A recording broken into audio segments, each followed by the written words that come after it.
Okay, and all the documents are at the node I just put in there. So I did post an agenda for today just a few minutes ago, which has Greta's minutes linked, and also has revisions to the memo that Andrea shared with either all of us or some of us. I linked to that as well for discussion. Okay, great. Well, happy Monday, everyone. Okay, hang on. All right. So yeah, thank you. Our Bram, you got to peel off at 4. Okay, well, let's get this conversation going. So approval of minutes, we don't really do that. Let's talk about the draft transportation recommendation. We don't do that. We're not like a formal body. We are a task group, and I'm feeling like behind on my tasks. So with the apology of Andrea sent some really good input. I took that input and I put it into a different draft. TJ Poor and Liz Miller, based on their input from the cross-sector mitigation subcommittee meeting last week, had done some red line revisions of input. Bram had also sent me some of his good input, and what I just sent around to you at 3:26 p.m. was a version that reflected Andrea's changes, TJ's changes, and Liz Miller's input. Bram, my sincere apologies that I didn't weave yours in yet, in part because I think with TJ and Liz, which was just easier for me to wrap my head around in like the red line version, I think spoke to some of what you were trying to articulate, but I want to make sure that that is true. And so I dropped in that email the two specific pieces of recommended changes that you had offered, Bram, because I thought they were also good. So, but the goal being to be clear and not duplicative. So again, sorry that this is coming at you so late, but I was on vacation and it was really very helpful to be on vacation. So this is the moment we're in. And I think our goal is to come out of today's conversation with a new draft, something that we feel good about or close to feeling good about, to deliver to cross-sector for their next conversation on September 7th. Is that right, process-wise? Jane, you're looking confused. I'm just trying to manage posting and sharing docs. So that's typically my face when I'm doing anything with IT. Just fair enough. IT is definitely not my forte either. The one other piece that I've just draw your attention to that came up again at cross-sector was just if there is a way to be a little bit more clear and concise about what each of the bullets was recommending. And my very short-handed way of doing that was to bold the big thoughts in those paragraphs, because I just, A, pithiness is not my strong point, and B, I ran out of time. So if anyone, and Gina is not able to be with us today, she had offered to take a stab at that. She is good at that. We can create the space for her to do that, but she is undertaking a very important task of putting her daddy into an assisted living facility at this moment. So she's unlikely to join us. So thinking about her. Okay, so in terms of best process, again, it would be really helpful, and I'm sorry I delivered so late, but to go through the drafts with input from the cross-sector team, I think, because I think we've been sort of talking about this in this space, but we're in this moment where, the carbon reduction strategy work is underway, and there's work and analysis that would complement what we're trying to do here. The timelines don't align. We're trying to, I think, in this draft memo, make a recommendation that fulfills what we said we were going to do when we adopted the plan. There's a gap in it in the transportation space, but points directionally with as much information that we have today to acknowledge where we think we need to go and ensure that there is work that continues to be undertaken so that we don't, so that we can make progress in service of our legal obligation and, not, maximize the use of time and not waste it. So TJ, Liz had asked a question. I think and TJ had raised, maybe, I guess I wouldn't call it a concern, but there was a component in, well, anyway, hang on one second. Before I go down this road, it feels like it would be helpful to maybe look at the documents. Can we share a screen? Jane, is that something you can do? I can in a minute. I'm just still I posting can do all the it. documents and naming them correctly. So if you give me 1 minute, I can then share. And you just tell me if you want me to share the one with all the comments or a clean version. I'm happy to do that too, if that's helpful. Okay, well, what works best for people's brains? What is it helpful to look at the track change version or? It might be helpful to look at track change because that has the comments in it too. Is that right, Joey? I saved the comments. The comments exist in the clean version because they, but You can always just hit simple too, and it will simplify the view if it's getting to be. what are you talking about? Is that like a shortcut that would be helpful to know? Just the all markup or simple markup. Wow. And I've gotten to be 35 years old and I didn't know that. so see the review up there, Joey, and then the little tab down over where it says simple markup. Right here. Oh, yeah. Uh-huh. That just gets rid of all the junk, but lets you know that there was something there before with that red line on the side. And you can go to like, I think it's all markup, and that would show all the junk. Oh, okay. Well, that's a handy trait. Thank you.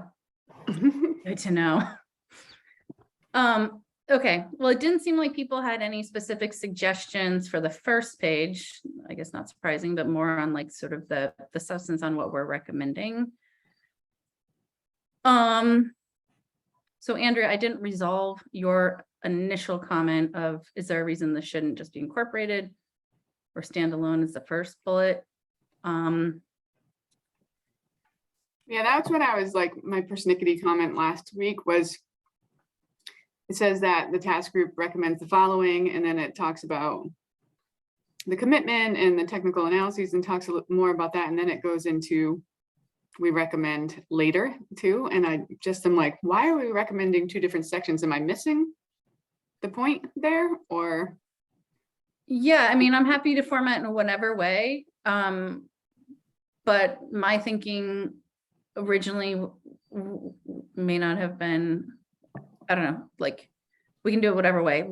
What I had wanted to recommend is, again, a big piece of this work was what we said we were going to do right here in this first bullet is pursue a comparable cap and invest program or other policy program that was comparable to TCIP. So that's like the substantive, like, you know, we made a recommendation on a cap and invest program that was gonna deliver what we still think we lack, certain stepped progress over time in the transportation space. So that speaks to that, you know, I pulled that out because it speaks to sort of that bulk of the work.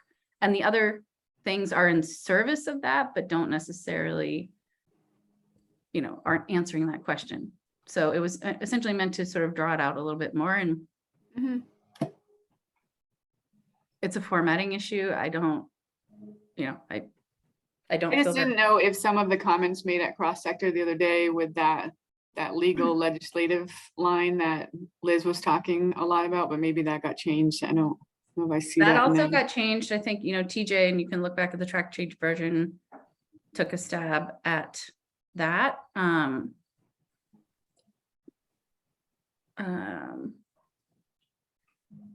And you can see that that has been changed quite a bit and reworked a little bit. Do you think it would be a good use of time for people to spend like 3 to 5 minutes reading this, since it just landed in your lap? And then we can have a conversation about, especially because Bram, again, I shared with you all, and I can drop it here in the chat so others are aware of what Bram had offered. Part of what I think Bram was offering was, I don't want to put words in your mouth, Bram, but there was a concern about, or an interest in making sure we were clear about a commitment to sort of cost effectiveness, not lifting programs that we, may or may not need, or I don't know. Bram, do you want to speak to that piece while I drop your comments in the chat? Yeah, so I mean, you recall TJ had raised this issue that says, hey, this is sort of saying we got to do one of these two things, and what if they're not cost effective? And I think I drafted some language that said,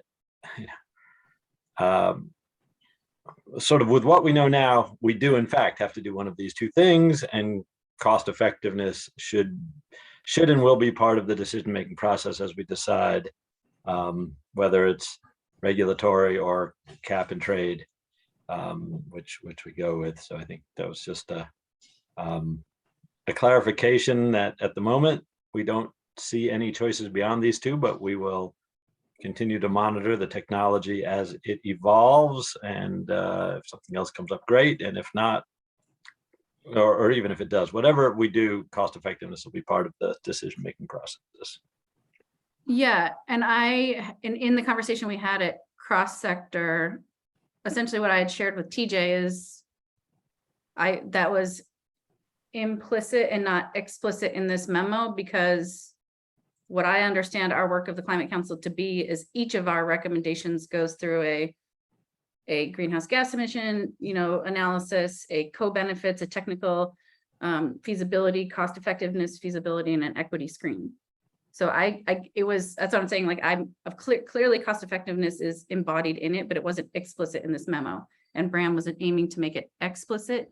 And what I dropped in here was Bram's recommendation that was the final sentence in the paragraph that starts with technical analyses to date and professional expertise suggests.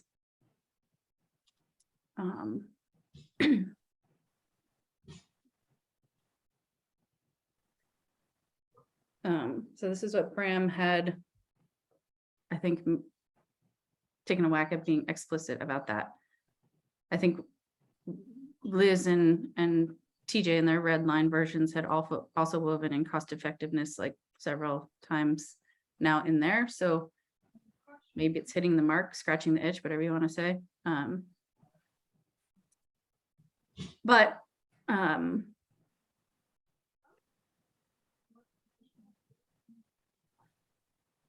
Do people want to take a read of this? Would that be a productive use of time? And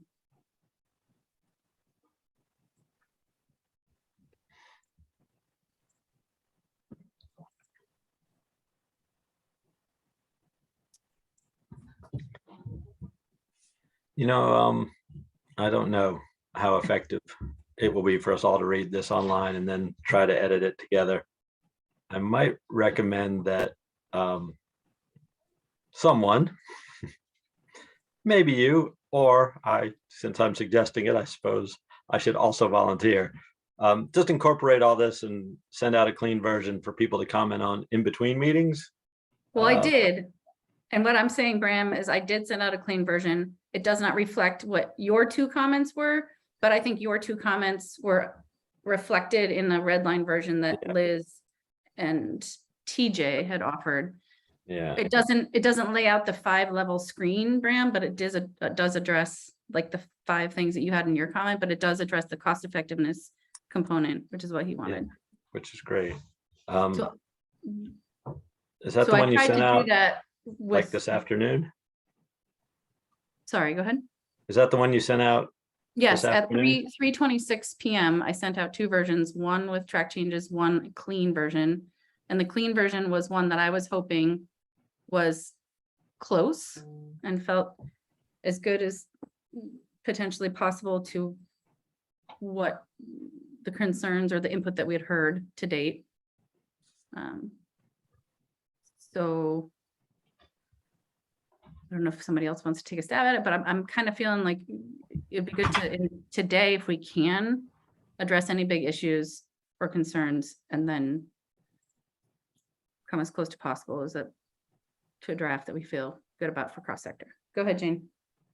I just had one question, a specific question about the way it's drafted right now. comment that Liz Miller put in about the modeling being called out as perhaps a separate recommendation. Is that, I mean, that modeling that she's sort of, or that's spoken to in that bullet is modeling that's going to be undertaken as part of the phase 2 of the carbon reduction strategy. Is that fair to say, Andrea? Is that a spot where we could just like reinforce that that's happening in the carbon reduction strategy through that contract? Or am I wrong on what that's speaking to? And before you answer that, Andrea or Megan, because this is both of your pieces of work, what Liz had raised was like, essentially, because I followed up with her to get a better sense of her question. And obviously you need good data to inform and undergird any program. So her question was like, is it an essential precursor? Like, do you have to have all the data? Or anyway, she was asking, I think, a simpler question than, and I took a whack at making a change that says pairing any program and with the essential data. But go ahead and sorry, and answer the question. I think precursor is more accurate than pairing, because you wouldn't implement a policy decision and a data collection program at the same time. Ideally, you would collect your data to inform the implementation of the policy choice, right? So I do think there is a sequence that's appropriate. And so maybe, is she more concerned about the word essential or the word precursor? Because I mean, it sounds like she was asking more about its necessity than its timing, but I don't know. I miss cross-sector, so Well, I think she recognizes the necessity. I think we all do. You got to have the data, right? okay. So it was more of like a, I don't know. I don't want to put words in her mouth, but it was just a question and about, I guess it was a sequencing question. Yeah. Like, I guess part of her point is what can we, do now to set the stage for, like, do we spend 2 years getting the data before we make a recommendation on a program? I don't think that's Well, I just want to make sure I'm looking at the same one that you guys are discussing right now. I was looking at the highlighted part underneath the ramping up outreach and public engagement where she's highlighted this should be a separate bullet about modeling. Are you guys seeing that? Mhm. Okay. Mhm. Oh, wait, I am not looking at your screen, just so you know. I was looking at the clean copy on my own screen, so I was just confusing everyone. But the way you looked, the way you left that comment in on the clean version. And that's the one, it wasn't about the policy, it was about modeling. And that was my question was, is the modeling happen around the cost and carbon effectiveness of a selected approach? Isn't that happening through the carbon reduction strategy? That's what I was asking. Yeah. Okay.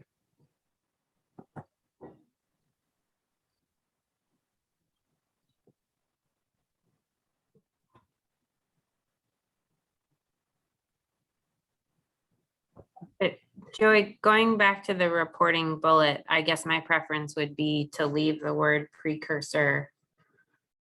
Because it doesn't commit you to any amount of time that you would sit on the data in advance of implementing a policy choice, but I think it just explains that it does need to happen in advance. Yeah, that's fine. Okay. I think she asked the question. I think we're going to need to build a program based on the data. So. But for TCI, it was sort of a pairing, Mhm. not a precursor. So that's right. I mean, it was a precursor before the program went into effect, but it was a pairing of the policy and the reporting. Right. We did do extensive modeling that used fuel consumption data. Okay. But yeah. I think what did we use fuel consumption data? I don't know what data set we used. A lot of them down this model. is way more than just fuel consumption, but I mean, like to inform like setting the cap. yeah, I think it's. Okay. I mean, ensuring the state has timely and accurate data to undergird any policy or regulatory approach. Like, I don't want to get too hung up on words. Yes, we're going to need that data. Okay. And I raised this, and we've recommended this, and I'm going to meet with Matt Coda, who of the fuel dealers, who said, I think we can help you out here. So, anyway. Yes, we need that. That would be great to hear about. Maybe you could join us.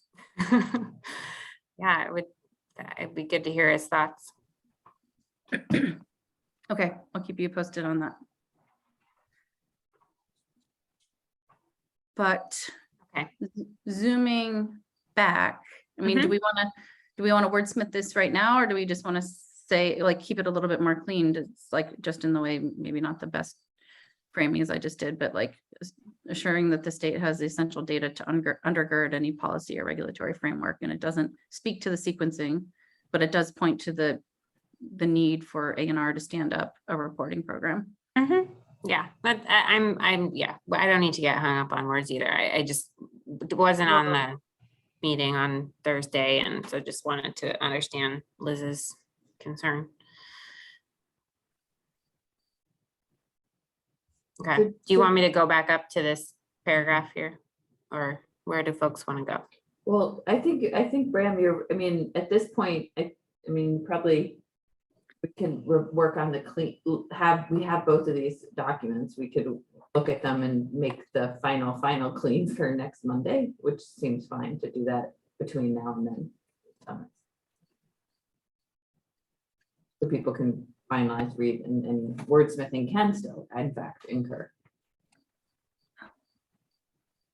So I guess if there's any sticking points that you see, having dove into these comments, Joey, and you want help discussing those, otherwise we can all look at it before next week with a clean copy. That'd be great. I'm just wondering if we can do a shared version rather than Like share a it. Google Doc. I thought we weren't allowed to do that. The task group. Okay, great. Well, that would be better. And what's the platform that you guys use? SharePoint, right? Yeah. Point, Mhm. I think if you shared it, Joey, maybe through your partner account, that might work, your Vermont, or maybe not. We can share it with We- you. Yeah. And you can access it through your partner account. Okay. If you're. but That I would be don't know great. how- I think, Megan, that's what we used to do when we were going back and forth 550,000 times. on Yes, that on membership. transportation. Mhm. Okay, So do you guys want to take the clean version, dump it into a SharePoint file and share it with the task group, and Yes. and Yeah. then Bram, when you have a chance, I know you have to peel out momentarily, give it a quick peruse and make any suggested edits there if it's not. I would be more than happy to do that. Thank you. You're the best. That is a gross overstatement. No way. Okay, you're still sharing your screen. Okay. This is Thank the you. back-ended version. Do people want to walk through the others, or again, just do this via? How do people want to proceed? I think just make comments to the clean version. I guess I would just ask the question. Bye, Bram. Thank you so much. Are there any like glaring omissions or deep concerns, or are we generally feeling this is, oh, bless your heart, Chris. I love the 2 thumbs up.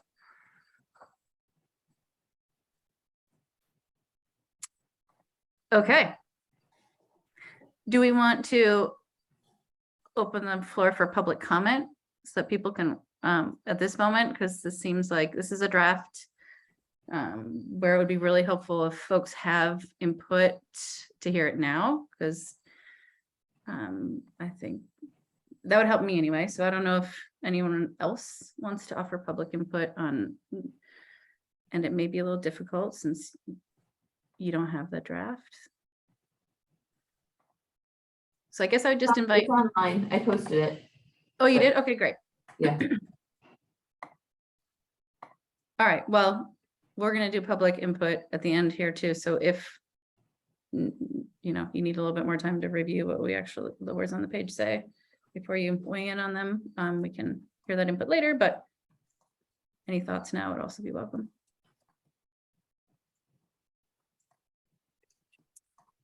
Okay, well, let's move on. Jane, do you, before we actually move on, do you want to speak to and refresh everyone's memory on like the timeline of next task group meeting, cross-sector meeting?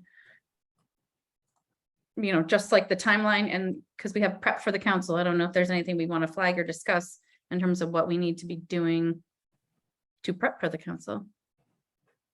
Yeah, I understand, I think TJ set up another cross-sector meeting for the Wednesday before the council meeting. If I remember correctly, I think at that point, at that meeting, the focus of that will be sort of cross-sector blessing and approving these recommendations to go on to the council, as well as the consideration of the next conversation you guys are about to have, which is the conversation around budget implications and the role of and cross-sectors priorities. So then you are I can put it in the chat right now. The agenda for the climate council meeting is actually posted already for September 12th. I just haven't had an opportunity to share it with the full council yet, but I'll drop it in the chat here. And the focus, the largest component of that meeting is an hour for transportation recommendations in order to sort of present the work of this task group and then the approval of cross-sector and sort of lay the groundwork for the council to hopefully move to adopt these additional recommendations at a subsequent council meeting later in the fall. So at some point, we'll just want to think about how it's being presented and communicated at the council meeting. It's pretty open-ended on the agenda, as you'll see.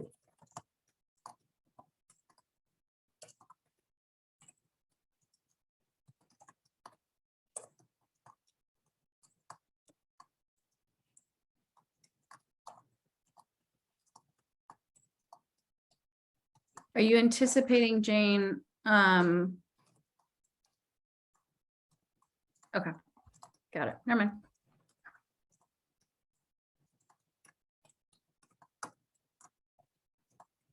You guys all have the agenda now.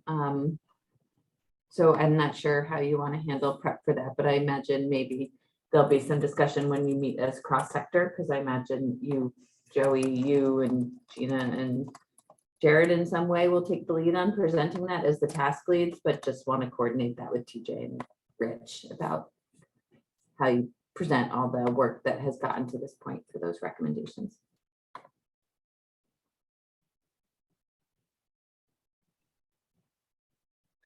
Yep. And then are you, I guess one thought or question I have is, as part of that presentation, I mean, are we thinking that in the memos and in the information that we would send beforehand to the council, that they would wrap their heads around how the carbon reduction strategy and the obligation and the work that the ANR is undertaking informs this conversation? So I guess one of the questions I have is, we can work on our presentation, but I do wonder about like a little bit of an overview of that big piece of work. Carbon reduction strategy in particular. Yeah, Yeah. it's probably really important, actually. Yeah.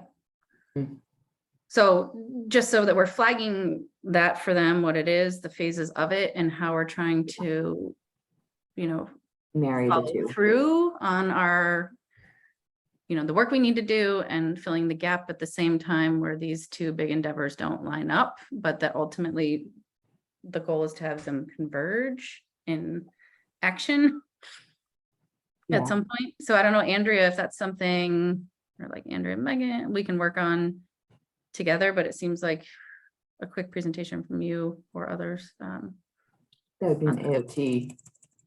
Yeah, that'd be great. Just of sort of what the carbon reduction strategy is and how we'll get there, or Yeah, and how, you know, based like on this memo, we're trying to like thread a needle of like, again, having them align at some point. Yeah, what it is, what it's intended to do, what we think it will deliver, and what timeline, and how we're trying to make these a little bit off kilter time endeavor things intersect. I'd have to go back and look at the meeting from June, but you know, you'll recall that at that time, you know, we were still unclear the last time this work went to the council about like, you know, we wanted A&R to drive the technical analysis, but we hadn't been successful in our grant, and we knew that there was this funding coming to AOT. I'm not sure that we've even really laid out like just a brief overview of what the carbon reduction funds are tied to and why you have to do this, and then why it's important to ultimately converge on action, as Joey said. I like that, with the outcomes of that RFP, as well as the work that we'll continue to manage in the next year to get us there. So, yeah. Maybe Joey, you could give some overview of like when last we met, sort of like a days of our lives, when you last saw. Oh man, and really have to dust off the notes or the recordings. And I mean, and I feel then- like we've been having so many conversations in so many different like cross-sector test group. I'm not really quite sure which one is which at this Mhm. point. Yeah, well, we Yeah. could look at I can that. only imagine how it works for you, Jane.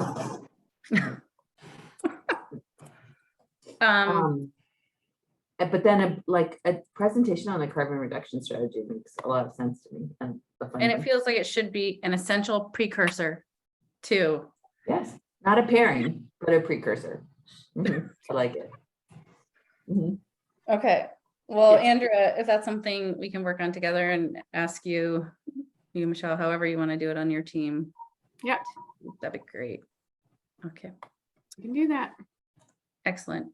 The other piece of it that I wondered was, I mean, EAN will have their like hot off the presses annual progress report. Any update on like any, or I don't know if Colin, that's something like, just again, as a reminder to folks of like, this is where we are and this is what we're doing, and this memo and like our recommendation fits into the world of this is what we think we need to do space with everything going on. And so I don't know if Jared could also prime that pump a little bit very briefly. Maybe that's part of what we tee up together, he and I. And Gina. I'm happy to give some sort of a run. I don't probably have a whole lot of information since the last time I did that, but I'm happy to kind of go over it again. I mean, even a brief refresher again may be helpful. Okay, well, we can flesh that out a little bit more, but sounds like a plan and some work ahead. The one thing, hang on. Oh, next Monday's not Labor Day, so we are having, but then the following Monday, we will not have a turn. Okay. All right, Chris. I wonder if at some point, I don't know when it's appropriate, have somebody from Cultura or somebody or some group talk about the EV incentive discussion around, you know, trying to tap the greatest consumers first. just what the data has shown about that and how it's being approached. I know California's drafted legislation to make that more policy, but I thought it'd be helpful to, and maybe it's the cross-sector mitigation. I defer to you guys. Just try to share the data that's driving the policy discussion around that, because I think that's something that's really discrete. That'd be pretty easy for, not easy, but relative to other things like a cap and trade policy on Vermont. So something that we could do and do in the nearer term. But anyway, just wanted to throw that out there. That may not be germane to what we're talking about right now. I just wanted to get that in there someplace. And that might be good for the whole council too, frankly.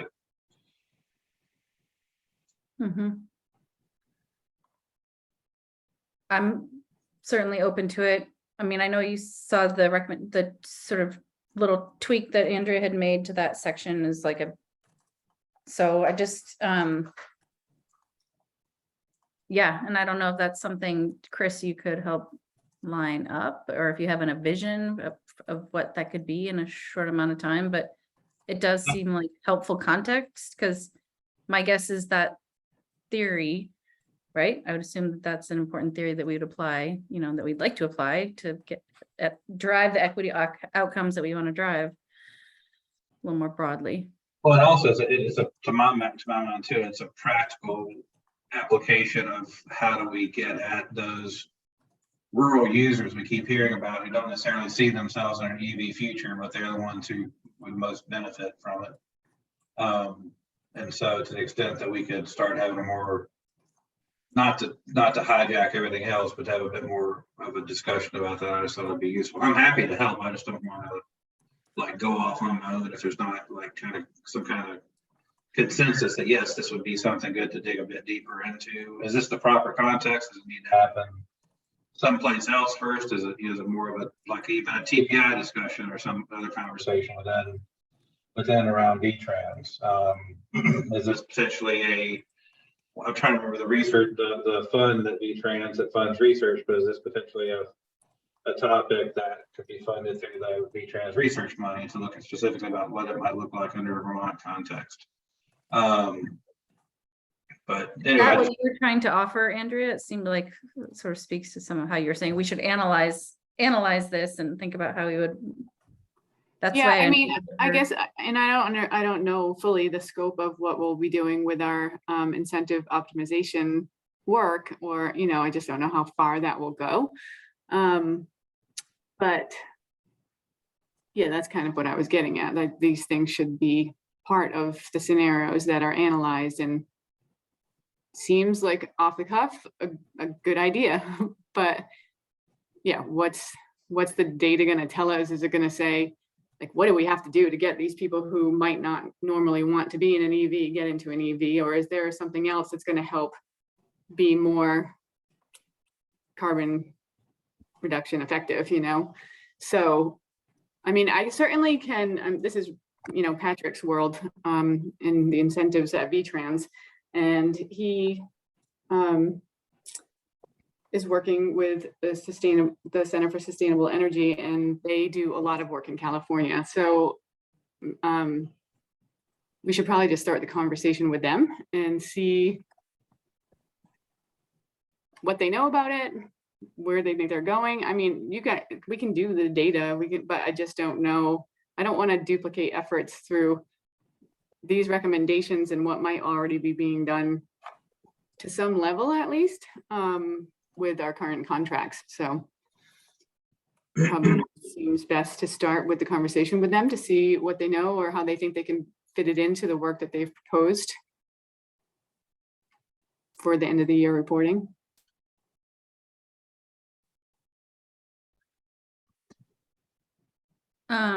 But my guess is, Andrea, I haven't looked with this lens on the contracts, but my guess is that there is a request to have them look at the optimization with a focus on driving equity outcomes too, maybe not with the highest gasoline user lens. So yeah, to the degree you can put that out there as a potential piece of the consideration in a rural state, that could be helpful. And I the think other unwritten factor, but what I said support would be true, is this would also help with the cultural change, trying to get over some of the stigma. If you are actually able to get, start seeing the change among, facilitating it among some of the rural drivers who have to drive the longest distances, right? These aren't people that are driving just for shits and giggles. They're trying to go somewhere.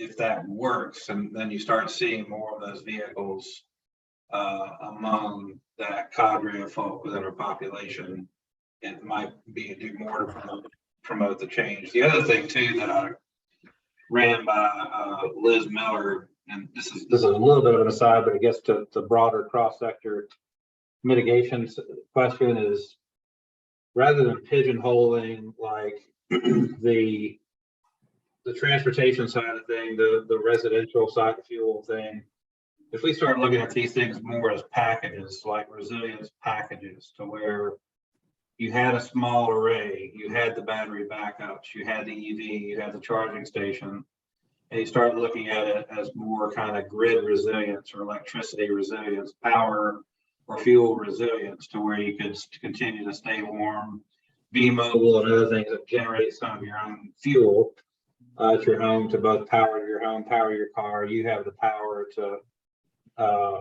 switch, what do you need to swap power back and forth with? If we start talking more about that, that might be a way to start communicating kind of the larger concepts to the broader public too. Because right now we tend to talk about all these things separate, when we really can and should be talking about them more as a whole when it comes to the household or business.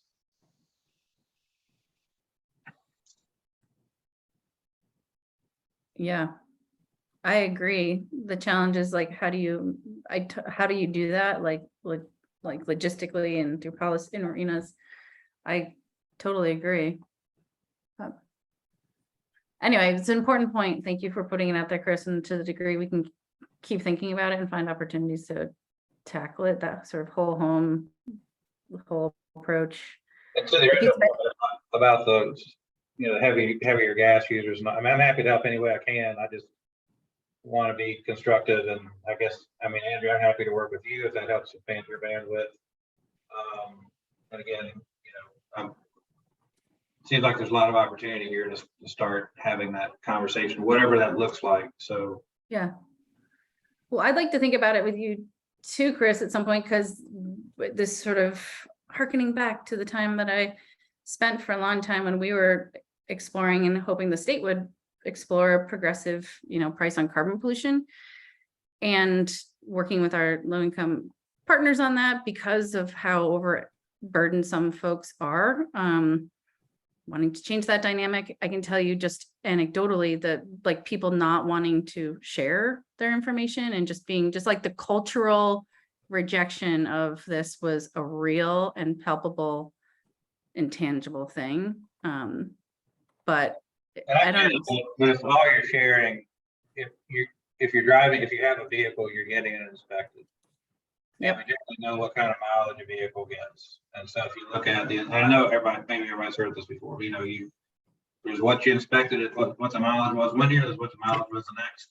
And if you're going to get many thousands of dollars to change your vehicle, get a charging station, maybe you share your mileage information. It's not like it says where you're going. It just says you drove X number of miles. And if you don't want to participate, don't participate. Yeah, I'm with you. All right. Well, I very much appreciate you keep raising it. To the degree you have any specific input on how that's reflected now in the transportation recommendations, and then let's keep thinking about how it could potentially be at least, pointed to as part of the conversation on September 12th. I don't know who in terms of like experts out there who could frame it up briefly, because it seems like brevity is what we're constantly forced to do. So anyway, I think it's a really good point. And I think, Andrea, the way you approached it here, it's a good first step, and there's probably more concrete or specific things we could do to sort of pursue this. Okay. do we want to talk budget discussion? And I guess I'm just wondering, Jane, if you want to sort of frame up like and remind us all like what's the landscape here and what's the window of opportunity and what more concretely what kind of conversation we should be having today to inform the cross-sector conversation. I'm happy to frame up the larger issue of budget planning, but I will say that I wasn't at cross-sector, so I've gotten the sense that at the cross-sector meeting, I'm grossly behind on emails right now and process that, but I've gotten a sense that CJ and Rich, well, Rich wasn't at the meeting, but the consent was that task groups would inform and help lift up ideas for other budget needs or technical analyses at the next cross-sector meeting, since that special meeting was planned before the council meeting. So I've gotten that sense, but I'm not someone who was at that meeting should fill in on what that process looked like. But I will just say from a broader perspective, there's been, and maybe you all already heard this, so I'll keep it brief and happy to fill in any more details. But over the summer, the steering committee has been prepping for the council meetings this fall in anticipation of sort of lifting up the substantive components of work, biomass and transportation, and then also thinking about what a more timely request from to the governor and ultimately the legislature around budget priorities looks like. So since we sort of missed the boat last year because of how late in the process that came. And so Secretary Clauser presented last week that the ask of agencies is by October 11th to have budget estimates to the governor's office. So the request was that sometime by mid-October would be the most timely request from the council to the governor to plug into the governor's budget. And so subcommittees are asked at the meeting in September to lift up sort of their priorities to the sake of whatever they have a space of prioritizing. It has felt where I've bared witness to it at the Just Transitions meeting, it's a little bit of throwing spaghetti at a wall, it feels like right now. And co-chairs will present on what the rough priorities are and rough dollar estimates. At the same time, at that meeting, A&R will present on sort of administrative capacity memo, as well as a memo that fleshes out our ongoing technical analyses and anticipated future work in fiscal year 24 to help inform a target. How much I'm able in a timely manner to pull in that work of other agencies and the capacity of other state agencies to help support that work is a little to be determined, but there has been some interest from other state agencies to sort of like ensure that other state agencies with all that they do for both technical analyses and administrative capacity in the space are also lifted up in that. I'm not sure that will really happen between now and then, but hopefully at some date the climate office will be better able to speak to all of state governments work in the climate space in a more cohesive way. But then at that September meeting, the council will arrive at a target for how much money or priorities, how they want to set that, and then a process from September to get to October to lift up what the final suite of priorities are.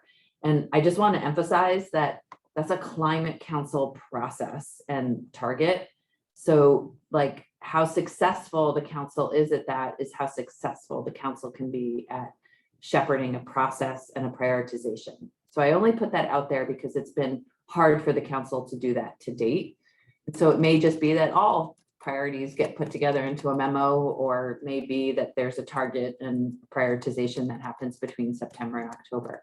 That's a little bit to be determined. And I think good facilitation will hopefully help with that if we can get there. I'm not sure how much clarity that was, but maybe someone else who is at cross sector could sort of fill in on what was requested of task groups at that meeting to help inform the subcommittee more broadly.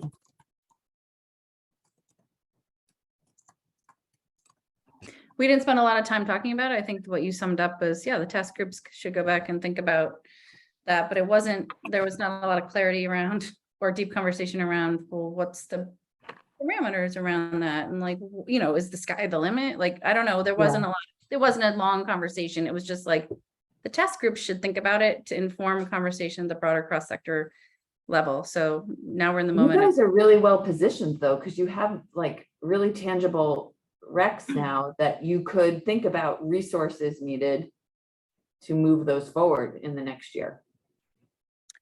And say what those are. Yes, I think that's absolutely true for this transportation task group. I'm a little bit more concerned about, like, to the point, the bigger point that you just raised about how we facilitate and foster good conversation and good process and prioritize that as a council that is staffed by your team and you know, people are doing a bajillion different things. So it's an so how that broader process comes together is I can't see it yet either. a bigger question to me. So, and I certainly don't want to pit one important need against another. So, but I also think, you know, if we hearken back to the legal obligation, like, I mean, there are some things that are more clear than others and probably like just fundamentally essential. And then some things that are like, that would be great, but like the data, like, should we have a greenhouse gas emissions reporting system for the transportation space? Yes, I think we probably should. So making sure, so those kinds of priorities seem more clear, others less clear to me. And again, my broader concern or question is, with limited time, limited capacity, limited facilitation, and like maybe a limited attention spans because people are doing a bajillion different things, like, how do we have a broader conversation? Can you share with me, Jane, like, what is the sort of level of facilitation happening either at the subcommittee level or for the full council for this conversation? Yeah, no. So when I alluded to that, sorry, I was really like, you know, to be successful, I think CBI is going to need to help the council clearly articulate a target and a prioritization process that is supported by the council at the September meeting. And so I have a time to talk to David about that, largely because we often don't get to tangible like action items at the council meeting. And this, because this is a budget prioritization for the council, you know, I just think that process has to be clearly articulated by the council for the council. And those tangible items have to come out of the meeting on September in order to deliver something in October. Okay. So, and other than, I'm just saying, we just have to have effective communication that leads to outcomes at that meeting in September, to be clear, because I think a lot of priorities are going to get lifted up, but just having seen Just Transitions put together a list of priorities, it's a lot of stuff. And how we make thoughtful decisions from September to October, like you said, based on the legal requirements and how subcommittees are asked to go back and do that, and or not, or is a different group going to do that now, the council, or, you know, a small task group of the council, or what, how's that going to work? You're making my head spin. Yeah. And it's sort of like this new period, you know, in preparation for that meeting, we're putting together, you know, A&R is still very much vested in supporting the council and being involved in this process. I mean, but we were very focused on the implementation of the plan and not necessarily the administration of process for the council. And that's where I think that, like, it's going to be hard for the council now without having dedicated staff to help do that. How does that, like, what does this look like in this period of transition for the council? Well, that's one, I guess, one of my overarching questions or comments is, as the A&R lifts up a climate office and staffs that, what does that staffing look like? What work is happening there? And then what is the role of the council? And what sort of staffing capacity does the council need? Like, I feel like we need staffing and capacity. So if you guys are going to be lifting up the implementation role, and if we're going to have an ongoing role, although it's probably going to be, it should probably be more surgical, right? I mean, because unless we're going to, I mean, I guess it's an open question, and I don't know if other people have clarity around, like, in the interim between the required obligation to update the plan every 4 to 5 years or whatever it is, 4 years. What is the council? What's the role of the council? I feel like there's, can you guys hear me? Okay, because you're like, so what's the role of the council, and then what do we need to deliver? And then when does the council sort of like, when does the A&R go into implementation phase, or others go into implementation phase using the plan as a guidepost, but the council, you know, if it's not staff and capacitized, like what is the work that I don't know. It's an open question to me. So it would be helpful to know what the climate council, or excuse me, the climate office is doing. And I fundamentally think that one Uber recommendation we should be making is to have someone play a facilitation role that helps the council like continuing its either ongoing work or more limited work, and do that with some capacity to support the council. We will still have the facilitation contract, and actually that's, just so you guys know, that's will be posted soon, because the contract with CBI is ending at the end of September. So there'll be an open new facilitation contract being posted for the council. And maybe that's the process sort of pushes more onus on that contractual relationship.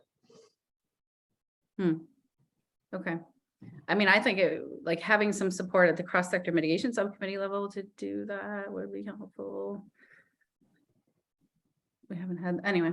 Okay. We don't have Well, any I'm money with you. left in that contract to help support subcommittees, really, I think at this point. We might have a little bit, yeah, I have to look. Okay. Well, do others have clarity?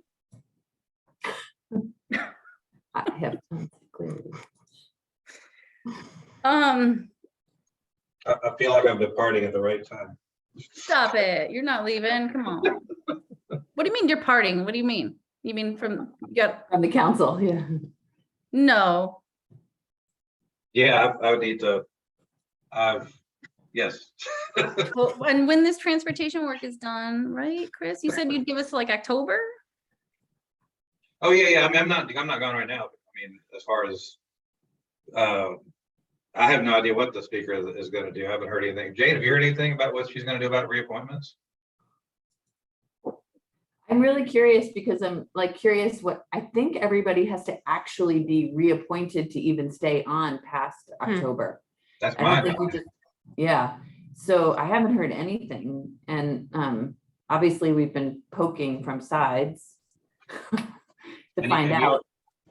And you had asked, I think it's okay to share with others that you know, the willingness of some of the current members to continue to be active into autumn, into the fall, because there's a lot of discussion to be had, you know, so we don't just disappear when you need to have some of those discussions. And so it'd be good if she would, if the speaker would engage to see if that's even possible. But Yeah.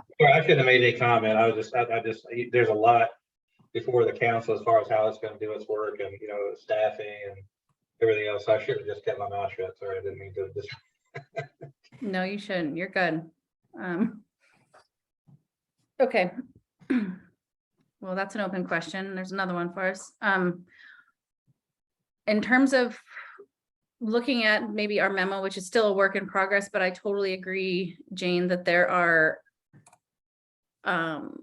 some tangible things here that are likely going to need funding. Like the analysis that Chris has requested. I mean, again, Andrea, maybe that's in part going to be embedded in some of the work that's already happening, but maybe there would be a complementary analysis needed. There's certainly the lifting up, if there are dollars needed to lift up the greenhouse gas emission data reporting and inventory. There's probably more money needed for better public engagement strategies, but we need to be more clear about what that is, to what end. I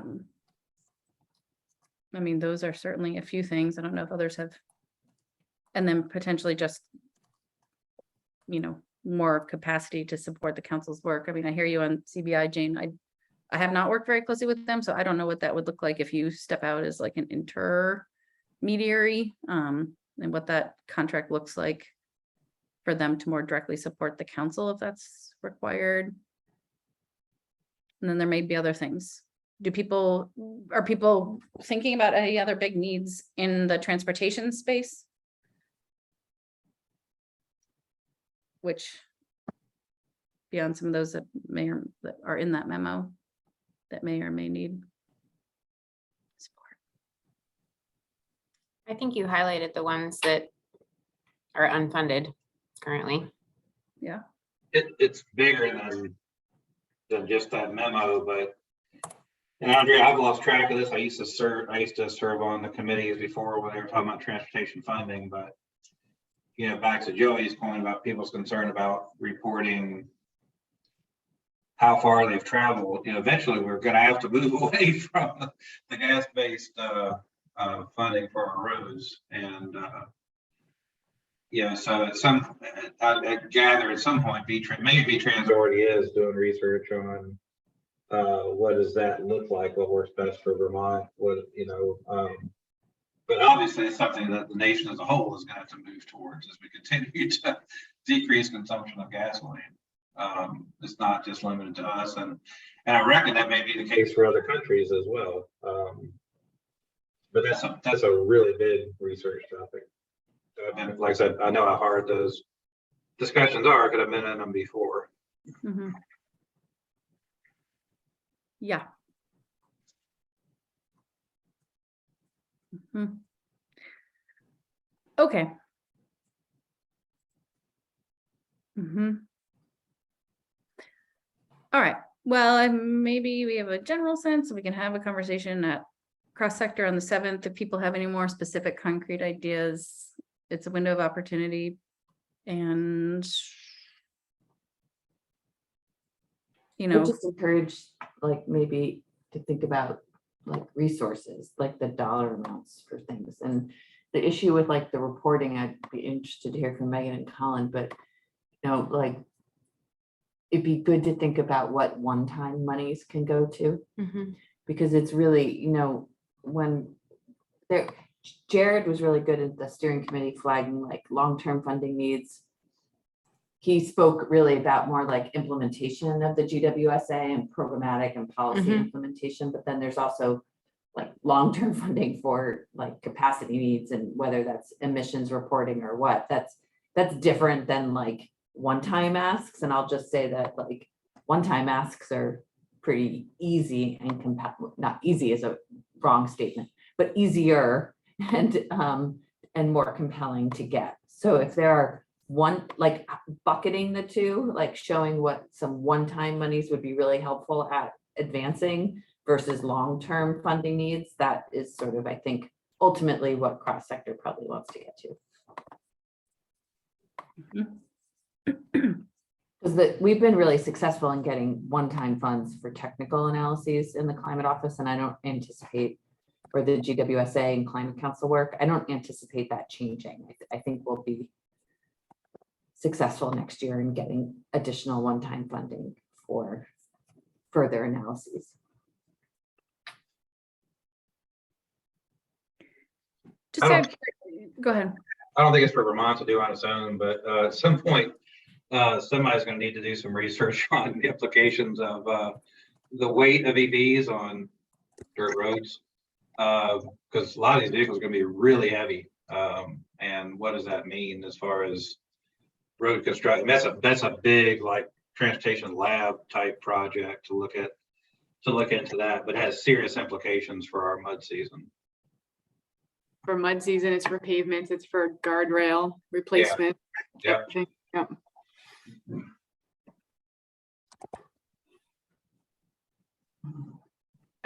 That feels like a Fed. Is that happening? Please tell me that's happening. Like stuff like that is happening. I'm sure it's buried somewhere in the Inflation Reduction Act matrix that's like 700 cells long. That gets you have to look Oh at. my God. Wow. Okay. All right. Okay, so moving on with a boatload of clarity there. Is there anything else we want to say about the budget? Anyone else, anyone wants to say about the budget? Opening the floor, anyone? Okay. Trying to get, okay. Andrea, do you have to go? So we want to do some updates, the transportation events and the CRS contract. I know usually I have to leave Those it. on as standing. We might not have an update right now, but thought they are always good things to check in on with Megan and. Mhm. I didn't look at the agenda, so I didn't see what was on there. Sorry. Just anything, any update on the, Andrea Well, sent us an update. She sent us the contract. I know, I'm just saying, if there anything else that needs to be said? No, I don't think so. The kickoff for the technical committee will be scheduled by the consultant probably next week for the following week. The main person for the consultant is on vacation until Monday, but they're looking to have their first meeting mid-September. So that's when things will really get rolling. That's great, Yes, it is. awesome. Megan, anything on, I mean, we know the 6 upcoming hearings are happening. You had asked for people to like raise their hand to tell you which events they're going to. I'm working on that. I will respond to you. I just had to like Thank you. figure. Yeah. No, I think everyone, mostly everyone that's on the call has responded to me, but not everyone in the task group has. So appreciate, we're having a discussion specifically with VTrans tomorrow to talk about you know, some of the resources that we want to make available via the VTrans contract and then the subcontract with Drive Electric Vermont at the event. So that'll be great. That's going on. Thanks to Philip, who's volunteered his time and others at Public Service Department's time to help with the and attend the events. So thanks, Philip, for that. And thanks to others that have volunteered to attend some or all the events as well. But yeah, if you have time to spare to help us out, please let us know. And we'll have after tomorrow, we're also meeting to kind of finalize like what specific tasks or, you know, resources that we need to run the event smoothly. And so I can share that and folks can take a look at that and see if there's particular areas where you'd like to help out specifically. And then also just want to flag, and I think I sent this to the task group last week, that we had a press release go out about the events last Wednesday, and please feel free to share that. And I think Rachel shared that press release with all of the RPC contacts that we've been working with at the specific venues to use that to spread the word about the event as well. But yeah, if you need any follow-up information from, you know, any questions about the press release, just let me know. But hopefully that's a good tool to use to communicate what we're up to. Megan, do you have any pushback from legislators on the locations? I hope not, but. I haven't heard any grumblings about locations. And I'll check with Rachel, but I haven't heard any specifically. You Great. sent it to all the legislators, to the committees of jurisdiction and. The press release? Should I have? I would send it to the transportation committees and to Yeah. leadership. Okay. Do you want me to do that, Jane? Or we could talk more. Okay, That'd be a really good idea, yeah. okay. And frankly, maybe to the Climate Solutions Caucus leadership team, which at this point still is Sarah Copeland-Hansis and Chris Pearson, and just ask them to forward it on to their communications team.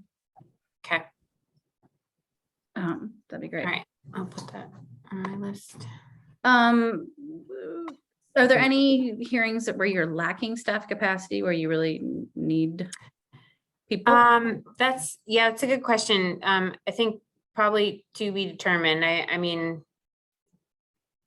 I'll try to get back to this group later this week with that list of like, you know, how many folks would be helpful to have at each meeting, and hopefully that will be easier to kind of respond to than just my like general call for help And then after we kind of get a initial count on who can attend what meeting, I can let you know. I imagine that not a lot of folks will want to drive up to Newport, but we'll see.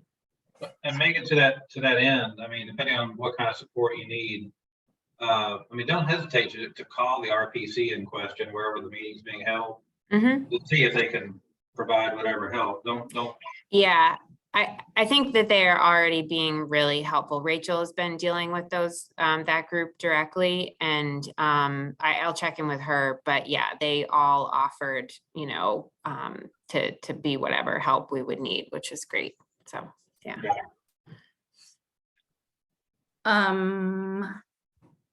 That's great. Okay. So I think we're in Are good shape. you, are you and, and Deirdre planning to attend every single one? I'm planning to attend every single one. I think Rachel is as well. Okay. And I'm not sure who else. I'll Okay. try to drag Deirdre to all of them. I don't know.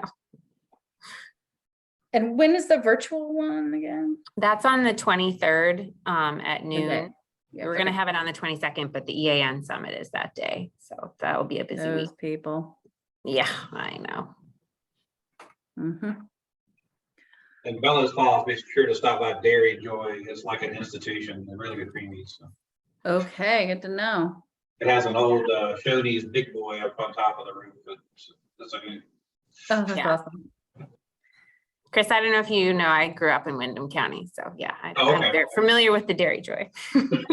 Nice. I am not, but we'll be looking it up if I go down that way. Lots of gems. Nice. Okay.